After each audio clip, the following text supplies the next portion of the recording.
Hello kids, welcome to the class. Today we are going to start our lesson number 5, our body. The human body is a brilliant machine with many important parts. It is made up of several organ systems that works together as a unit to ensure the proper functioning of our body. But first let us study that how the human body is formed. The human body is made up of innumerable cells. The cell is the basic unit of the life. The cells together make tissues and tissues together make the organs. Thus, the organs combine to make an organ system. The organs of the human body are divided into two parts. The internal organs that are located inside the bodies. They include brain, heart, lungs and kidneys. The external organs, they are located on the outer side of the body and they are eyes, nose, hands and legs. The internal organs are protected by skeletal or a muscular system. So let's start with the body system. The first system we are going to study in detail is a skeletal system. Our body is built around a hard, strong framework of a bone called skeletal system. Now the skeletal system comprises of tendons, ligaments and cartilage. There are total 206 bones in an adult. Now the functions of skeletal system. The skeletal system gives protection and the movement, protection to the organs and helps in the movement. In the skeletal system, the bones store calcium, contains the bone marrow which makes the blood cells and stores the fats. So this is how the skeletal system is very important in our body. Now let's study the skeletal parts of skeletal system. The skull is made up of 8 cranial bones and 14 facial bones. The skull gives the shape to our head and face. It also holds and protects the brain and other facial features such as eyes, nose and ears. The skull can be divided into two main parts, cranium and mandible. Cranium is the largest part and includes eyes, nose and ears. Mandible is the lower jaw and also known as jawbone. Now the next part is the spine or a backbone. The spine has 26 bones called vertebra. There are small discs made up of cartilage between each vertebra. They act like a shock absorbers and also stops the bone from rubbing against each other. There is also a hole through which each of the vertebra where the spinal cord goes. Now the delicate spinal cord passes through the passage formed by the vertebral column. The arrangement of vertebral column allows the body to bend or turn in the different directions. Now next part of the skeletal system is a rib cage. So rib cage is a cage formed by the curved bones. A thin curved bone in the form of cage is called a rib cage and it's located on the upper part of the body. The rib cage is made up of 24 bones arranged to 12 pairs. The first 7 pairs are directly joined to the sternum or the breastbone in the front. They are called the true ribs. So in the picture you can see in the center there is a one big bone that's called a sternum and the first 7 pairs of rib cage are joined together, so they are called as true ribs.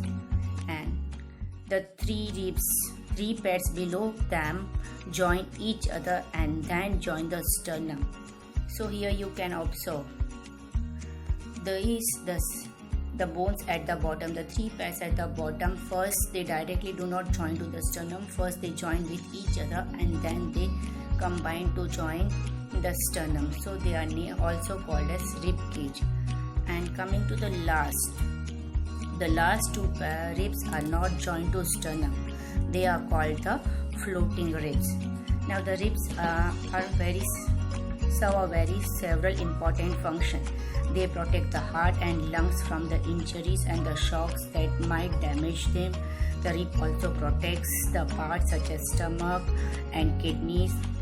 They support in breathing. As we inhale, the muscles in between the ribs lift the cage up and allowing the lungs to expand. When you exhale, the rib cage moves down and squeezing the air out of the lungs. So rib cage plays a very important role in the protection of lungs and heart. Now coming to the next part, the limbs. In human body, the upper limbs are commonly called as arms and the lower limbs are called legs. The arms have the various bones such as humerus. Now humerus is the bone that starts from the shoulder to the elbow. The humerus bone in the upper arm, the radius and ulna in the lower arm and wrist. Has 8 bones, 5 in palm and 14 in fingers. So this was about the arms. Now let's study about the legs. The leg also has a various bones such as femur or the thigh bone, tibia and fibula, the two bones from the knee to the ankle. So right from the knee to the ankle, the two bones are called as tibia and fibula. The ankle has 8 bones each. Each feet has 5 bones in each and the toes have 14 bones. The patella is the kneecap present in the knees. Now coming to the very important topic and a thing, that's a joint. Now joint is a place where one bone meets the another. The joints are major part of skeletal system. There are many joints in our body. Some allows movement, some allows a minor movement and other allow free movement. They make the skeletal system flexible. Without them, the movement would not be possible.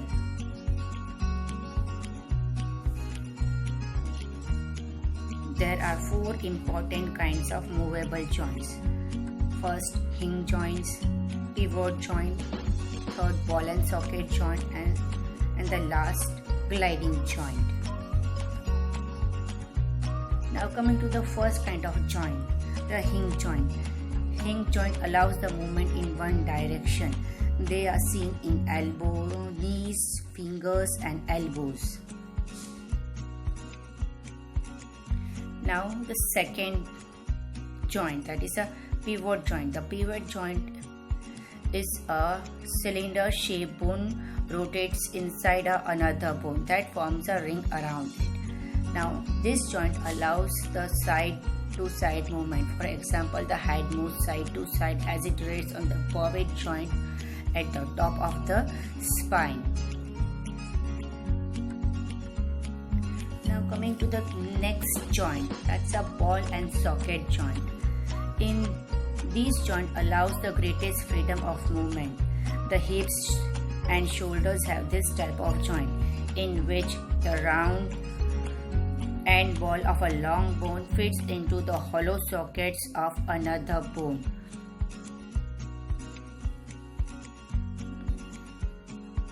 Grinding joints. The grinding joints are one of the simplest kind of joints. They allow the sliding movement when two pieces of bone come together. There are gliding joints in our backbone where the ribs meet the vertebra. They allow the movement in two directions. Wrist and ankles also have a gliding joint. So this was all about the joints. Now coming to our next part of the skeletal system, that's a girdle. Now girdles are of 2 types. So girdle is a set of bone to which a set of limbs is attached.